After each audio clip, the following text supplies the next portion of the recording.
Last class हम लोग कर रहे थे white collagen tissue and yellow elastic tissue के बारे में। हम आपको कुछ जानकारी पहले से भी दिए हुए हैं।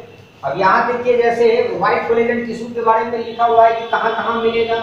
तो ये पेरिकार्डियम ऑफ हार्ट में मिलेगा, pericardium of heart, periosteum of bone में मिलेगा, perichondrium,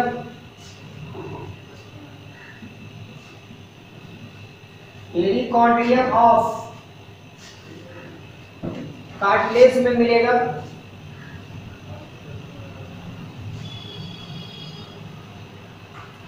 perichondrium of cartilage, large blood vessel wall,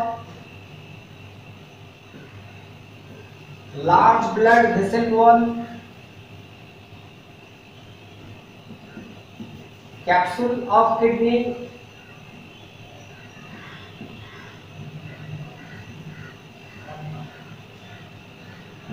tendon of muscle,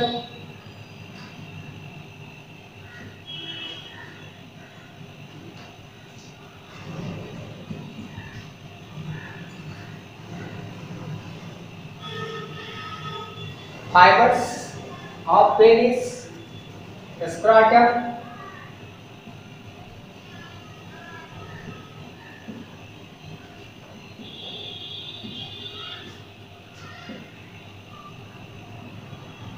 etcetera. इस सब में आपको व्हाइट कोलेजन टिश्यू मिलेगा। अब है येलो इलास्टिक टिश्यू, ये रबर के जैसा काम करता है, acts as rubber, found in wall of lung alveoli,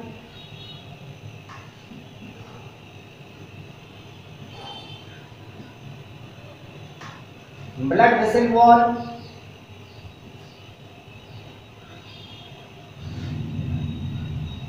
trachea, I mean tracheal rings, bronchus, bronchiole,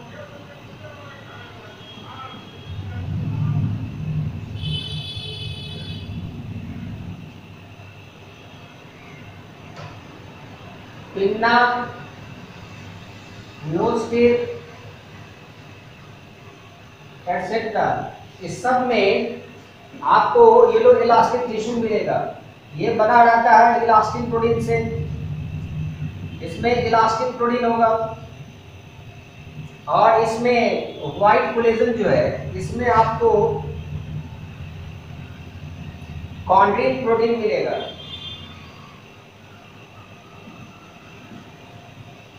इस कॉन्ड्रिन प्रोटीन को अगर आप हीट कर देंगे तो हीट करने से ये जिलेटिन में चेंज कर जाएगा।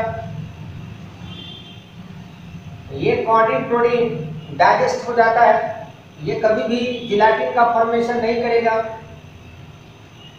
दूसरा है कि व्हाइट कोलेजन यानी कोलेजन प्रोटीन जो है, white collagen protein, sorry chondrin नहीं, कोलेजन, कोलेजन प्रोटीन जो है ये दुनिया में सबसे ज्यादा पाया जाने वाला प्रोटीन है एनिमल के बॉडी में। तो हीट करने से ये चेंज हो गया जिलेटिन में। अब देखिए ये collagen protein digested by pepsin, pepsin के द्वारा क्या हो जाता है, ये डाइजेस्ट हो जाता है। Elastin protein can not be digested by pepsin, जो स्टमक से रिलीज होता है गैस्ट्रिक ग्लैंड से, इससे ये डाइजेस्ट नहीं होगा, लेकिन ये डाइजेस्ट हो जाता है कोलेजन प्रोटीन। कोलेजन कितने प्रकार के होते हैं, 5 टाइप्स, ये जानकारी हम आपको पहले वाले वीडियो में दे चुके हैं। कोलेजन फाइबर 1, 2, 3, 4, 5 वो कहाँ होता है, ये सब जानकारी हम आपको पहले से बता चुके हैं। लेकिन ये प्रोटीन डाइजेस्टेड हो जाता है, digested by pancreatic elastase enzyme है, elastase and trypsin, elastase and trypsin के द्वारा ये डाइजेस्ट हो जाता है। अब सोचिए अगर ये लंग एल्वियोली में मौजूद है, और लंग एल्वियोली का जो वॉल है वो इलास्टिक है, जो हम लोग जो ब्रीथ करते हैं, सांस लेते हैं, ब्रीदिंग जो होता है हम लोगों में, तो हम लोगों का जो लंग इलास्टिक होता है, लंग जो एक्सपेंड करता है और फिर वो कॉन्ट्रैक्ट करता है, वो इस येलो इलास्टिक टिश्यू होने के कारण। अब अल्फा 1 एंटीट्रिप्सिन इसको बचाता है बर्बाद होने से। देखिए यहाँ क्या लिख रहे हैं इलास्टिन के बारे में, alpha 1 antitrypsin protect elastin protein in the wall of lung alveoli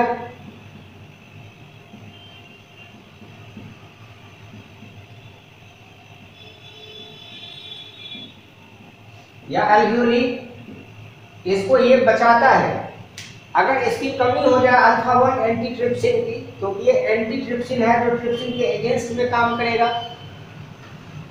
तो लंग का एल्वियोलाई इलास्टिक रहेगा और वो एक्सपेंड करेगा। इसके अभाव में लंग का एल्वियोली सिकुड़ता चला जाएगा और एक बीमारी हो जाएगी जिसको कहेंगे एम्फाइसेमा।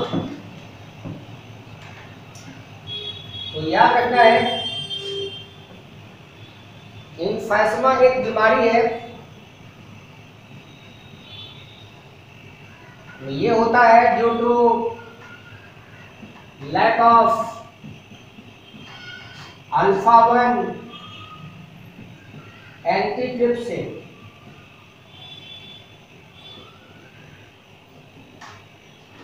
दूसरा देखिए एम्फाइसेमा एक इंपॉर्टेंट क्वेश्चन है।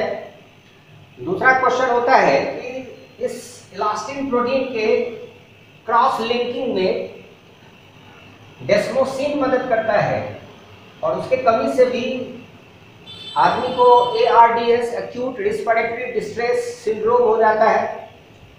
तो डेस्मोसिन जो है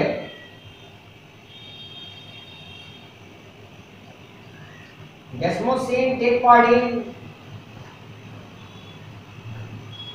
क्रॉस लिंकिंग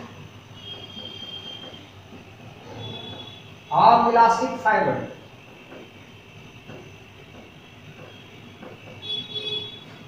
अब याद रखिएगा अगर इसकी कमी हो गई, ये अगर बॉडी से बाहर निकल गया, जैसे यूरिन में अगर ये निकल रहा है, तो ये इंडिकेट करेगा कि लंग का एल्वियोलर वॉल बर्बाद हो रहा है और वहां एक बीमारी हो जाएगी जिसको कहेंगे ARDS। तो लैक ऑफ डेस्मोसिन, इसके कारण होगा ARDS acute respiratory distress syndrome, ARDS। अब हम आपको कुछ कोलेजन के बारे में बताना चाहेंगे। कोलेजन में ग्लाइसिन नाम का अमीनो एसिड ज्यादा होता है जो हेलिक्स ब्रेकिंग होता है। प्रोलीन और लाइसिन इलास्टिन में होते हैं, यानी इलास्टिक टिश्यू में होता है। इस कोलेजन प्रोटीन में glycine at every third position, glycine at every third position, तीसरे पोजीशन पर होता है। एंड इलास्टिन, इसमें आपको क्या मिलेगा, इलास्टिन में आपको क्या मिलेगा, इलास्टिन प्रोटीन में? तो आंसर है प्रोलीन एंड लाइसिन। लाइसिन नाम का अमीनो एसिड या प्रोलीन नाम का अमीनो एसिड मिलेगा, और ग्लाइसिन एक हेलिक्स ब्रेकिंग अमीनो एसिड है, हेलिक्स ब्रेकिंग अमीनो एसिड। देखिए कोलेजन प्रोटीन ट्रिपल हेलिक्स के रूप में एग्जिस्ट करता है। ट्रिपल हेलिक्स, जब आप बायोमॉलिक्यूल्स पढ़ते हैं तो वहां पर पढ़ते हैं कि ये कोलेजन प्रोटीन जो है वो ट्रिपल हेलिक्स होता है, यानी सबके साथ अल्फा हेलिक्स होता है, प्रत्येक जो हेलिक्स है, यहाँ ट्रिपल मीन्स 3 हेलिक्स है, और वो तीनों का तीनों अल्फा हेलिक्स होता है। तो ये ट्रिपल हेलिक्स है कोलेजन, और उसमें जो हेलिक्स को ब्रेक करने वाला जो एमिनो एसिड है वो कौन है? ग्लाइसिन, जो कोलेजन में ज़्यादा होता है। कोलेजन प्रोटीन में रिच होते हैं, ग्लाइसिन कंटेनिंग होता है। और टेंडन और लिगामेंट की बात हो रही है। आपको याद है कि इलास्टिक प्रोटीन जो है वो लिगामेंट बनाएगा, यानी येलो इलास्टिक जो टिश्यू है, येलो इलास्टिक टिश्यू क्या बनाएगा? Forms ligament. ये सब आपको पहले भी बताया जा चुका है, इसलिए हम आपको एक रेफरेंस यहाँ पर सिर्फ दे रहे हैं। कोलेजन प्रोटीन फॉर्म्स याद कीजिए, ये भी आपको बता चुके हैं टेंडन, और ये भी बताया जा चुका है कि टेंडन जो होता है वो कनेक्ट करता है, कनेक्ट मसल टू बोन। ये सब क्वेश्चन आता है, ये सब ऑलरेडी पहले से पढ़े हुए हैं आप, मसल टू बोन। और लिगामेंट जो है ये करता है connect bone to bone, bone को बोन से कनेक्ट करता है। और इसी से मिलता हुआ एक टर्म है लिगामेंटम या लिगामेंटा फ्लावा। लिगामेंटा फ्लावा एक टर्म है, इसका काम है हम लोग के बैकबोन में वर्टिब्री को आपस में कनेक्ट करना। सो connect vertebrae of vertebral column, vertebrae of vertebral column.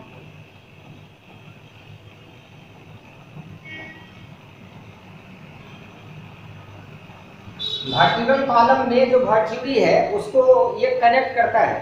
अब सोचिए किसी आदमी का डेथ हो जाता है, आफ्टर डेथ ये बर्बाद हो जाता है, डिस्ट्रक्शन इसका हो जाता है, डिस्ट्रक्शन आफ्टर डेथ हो जाता है। अब जैसे ही डिस्ट्रक्शन हो जाएगा, वर्टिब्री क्या हो जाएगा? एक दूसरे से अलग हो जाएगा, सेपरेशन ऑफ वर्टिब्री हो जाएगा। अब जितने भी वर्टिब्री है, आपको याद है एक एडल्ट में 26 वर्टिब्री होता है, सब एक दूसरे से क्या हो जाएगा? सेपरेट हो जाता है। यानी फ्यूजन से पहले 33 होता है और फ्यूजन के बाद 26 वर्टिब्री होते हैं। तो वो वर्टिब्री जब एक दूसरे से सेपरेट हो जाएगा, तो सेपरेट होने के कारण क्या हो जाएगा? Increase in length after death. आदमी की लंबाई थोड़ी सी क्या हो जाएगी? बढ़ जाएगी, increase in length after death.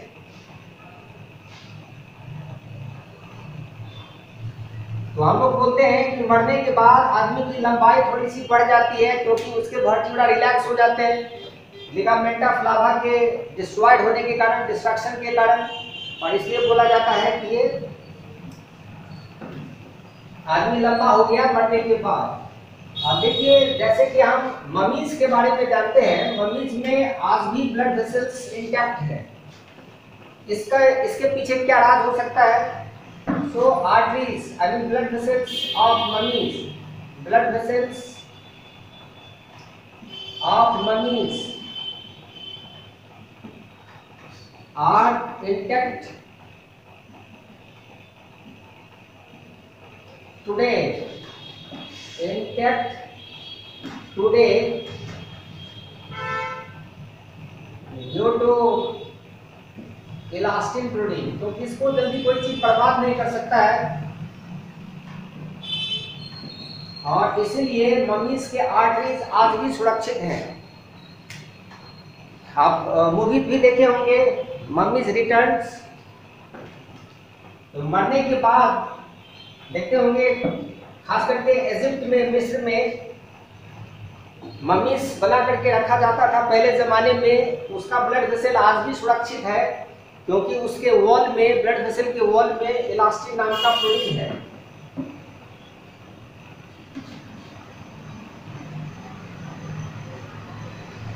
Reticular tissue या रेटिकुलर फाइबर, रेटिकुलर टिश्यू या फाइबर ये ब्रांच होते हैं एंड एनास्टोमोजिंग होते हैं। एनास्टोमोसिस का मीन्स होता है एंड टू एंड फ्यूजन, एक का एंड दूसरे के एंड से फ्यूज रहता है। जैसे देखिए इसमें क्या मिलेगा, रेटिकुलिन प्रोटीन, तो रेटिकुलिन प्रोटीन से ये बना हुआ है। अब एक का एंड दूसरे के एंड से क्या रहेगा, जुड़ा हुआ रहेगा, इसको कहेंगे एंड टू एंड फ्यूजन। यहाँ पर फ्यूजन है, तो एक रेटिकुलर टिश्यू दूसरे रेटिकुलर टिश्यू से क्या रहेगा, फ्यूज रहेगा। फाउंड कहाँ मिलेगा, reticulo endothelial system, reticulo endothelial system. अब रेटिकुलो एंडोथेलियल सिस्टम में कौन आएगा, तो आंसर है एग्जांपल के तौर पर bone marrow,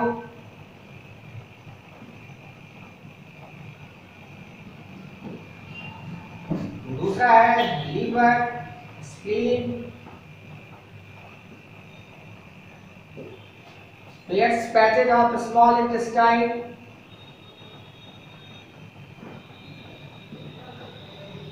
pairs patches of small intestine,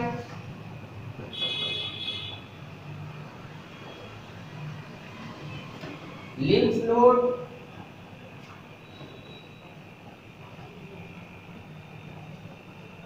tonsils, etc. और इसका काम होगा रेटिकुलो एंडोथेलियल सिस्टम का आरबीसी बनाना। ये reticulo endothelial system RBC formation में हेल्प करेगा। अब देखिए बोन मैरो के सराउंडिंग, बोन मैरो के पैरेलल हैबर्सियन कैनाल होता है, और हैबर्सियन कैनाल ही बोन मैरो को आर्टरी, वेन और नर्व सप्लाई करता है।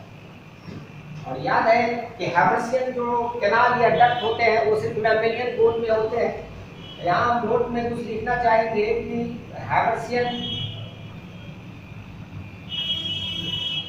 हैबर्सियन canal around bone marrow of mammalian bone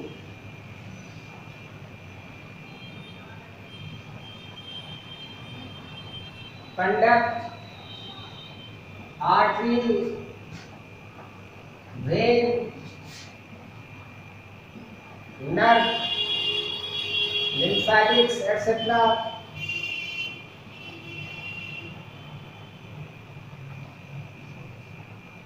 to bone marrow। इसको सप्लाई देगा, तो आंसर क्या है, बोन मैरो को सप्लाई देगा ये। आपको याद है कि बोन मैरो में स्टेम सेल होते हैं, जो आपको पहले भी पढ़ाए हुए हैं, और इसी बोन मैरो स्टेम सेल को अभी यूज किया जाता है क्या करने में, बोन मैरो ट्रांसप्लांट। जब किसी को कैंसर हो जाता है, स्पेशली ब्लड कैंसर, तो हम लोग बोन मैरो ट्रांसप्लांट करते हैं। और बोन मैरो ट्रांसप्लांट का मीन्स होता है कि बोन के मैरो से आप क्या निकाल लेंगे, स्टेम सेल। तो एक हेल्दी पर्सन का स्टेम सेल बोन मैरो से निकाल के और डिजीज्ड पर्सन को दिया जाता है। अब जो टिश्यू है, जैसे कि एक क्वेश्चन है यहाँ पर, सेंसरी एपिथेलियम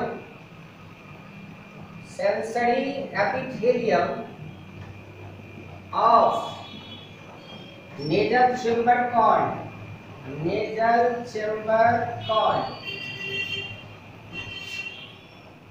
डैश। अगर हम यहाँ डैश दें तो यहाँ के लिए आंसर हो जाएगा स्कैनिडेरियन मेम्ब्रेन। ये भी क्वेश्चन इंपॉर्टेंट होता है, बार बार मेडिकल एग्जाम्स में ये क्वेश्चन आते हैं कि स्कैनिडेरियन का मेम्ब्रेन कहाँ मिलेगा, तो आंसर है नेजल चेम्बर में। ये है क्या, आंसर क्या होगा, सेंसरी एपिथेलियम है और स्मेल से रिलेटेड है।